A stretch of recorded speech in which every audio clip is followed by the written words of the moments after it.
Good evening, welcome to Ozarks Tonight. I'm Brian Calfano, joined again by our Ozarks First contributors, Nick Reed and Amy Blancett. Good to see you both. And the continual tension between GM and its unions, and just between capital and unions in general, that is a story that is not new to American politics, but it's something that is potentially going to be a pain in the rear, politically speaking, for President Trump, depending on how long this tension continues. So I wanted to talk for a minute about unions in general and put this out there as a possible thought experiment. What if we didn't have unions? Would things get better or worse in our economy? What say ye, Amy? Are you the worker or are you the owner? Okay. Or the consumer, because it would end up, potentially affecting us as well. So unions had their purposes. They look at, making sure that the voice of the workers is unionized, so that we're making sure workers are being heard by the employer, benefits, those sort of things. But then there also can be to the extent, though, where as the union continues to request more and more, that it's not even feasible for the employer to provide that, and so they're cutting back on the number of employees they're hiring, and now I have more work and less people. And so there's then all of a sudden maybe the product price went up to cover it, and so necessary evil. However, we're getting to a point where now sometimes the union dues are more than the pay increase that I got. So the union is making more to do the work that they supposedly do, but the employees aren't even seeing some of those benefits that unions are supposed to be providing them. So now we've got to look at, does government step in now and fix the unions, or do we end up seeing that, there's a place for them, but scaled back? Right, and right to work, sort of, in Missouri, we have the spirit of right to work, if not the actual law in effect at this point. But collective bargaining, Nick, what's the matter with that? Isn't that a good thing for the worker? There was a time where if you belonged to a union, people felt sorry for you because, man, you must have really low wages and no benefits. Conditions. Now, if you're in a union, man, you got it made. Now, that's just the idea a lot of people have. So things have changed, which many could argue that's a testament to the effectiveness of the unions. But union membership is at an all-time low. Yeah, and some of that because laws have changed in some areas where it's not, people can't be forced into unions. Now, my ultimate to your question about, who gets involved, I'm big free decision individual, and so I don't think people should be forced to join unions.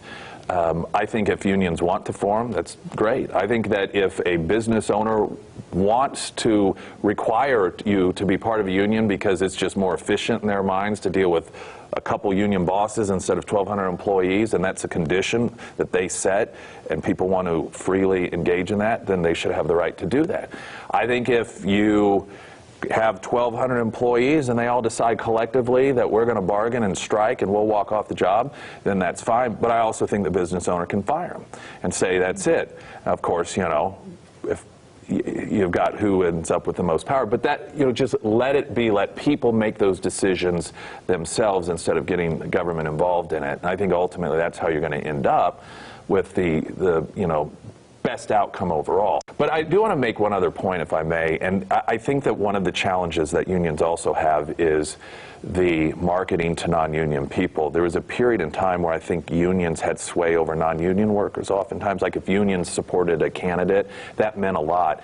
But what happens now is I saw with the recent, the GM situation, that the average person, when it comes to their health insurance, they're provided by the employer, we pay about 28% of that.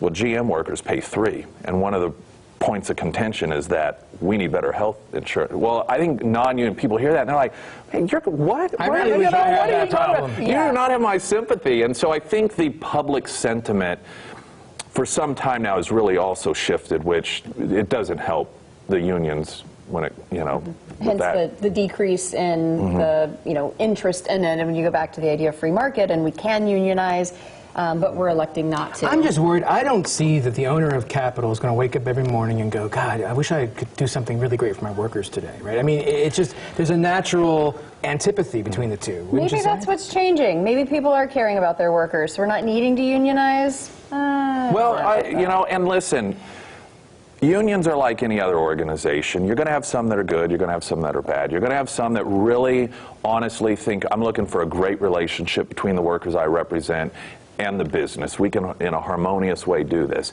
But then you have others that aren't that way, just like with anything else. And I know I've talked with people who have worked for unions before and who were in the category of not being looked out for, and the union people, there'll be the, you know, the back and forth, and the union bosses will come to them and say, reject this, vote against it, they'll cave, and the company doesn't cave. Yep. And they're like, they told us to, you know, and then they're scrambling, let's do a revote, and the company's like, you know, come on, guys. Train left the station. Yeah, so yeah, people are people.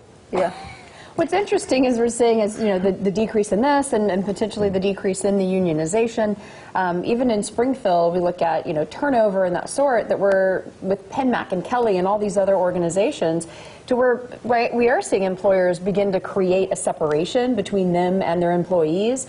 Now a lot of even the trial basis, that you're not an employee of my company until you've passed the 90-day through this employer agency. So it's interesting to see that we're finding even other methods for employee, you know, the owners and the employees to have this separation, and it's almost like you have to earn and show and prove that you want to be a part of my company. So, you know, maybe there's a different relationship that we're trying to form where it's not forced, but it still is keeping this kind of protection of, if you're going to have rapid turnover and a lot of problems with employees, can we still set kind of some of these grounds until you're committed and now we can have a healthy relationship on the job. And I think it's also okay to accept that any institution, because it was needed and necessary at one point, that doesn't have to mean that it always will be. There's a sunset, and that term, you know, should be used more often. I think in a lot of the government systems that were created that we're trying to blend together, but yet they're decades, if not some of them almost centuries old. Yeah, and then of course the problem is that the people who are in charge are the ones that lose their jobs. Correct. So. Yes. Well, listen, if I had a union, you two could be in it like that. I wouldn't even charge you any fees. Oh, thanks. We just create our own little union, and you. Yeah. Can, all right. We'll be Vice back President after this.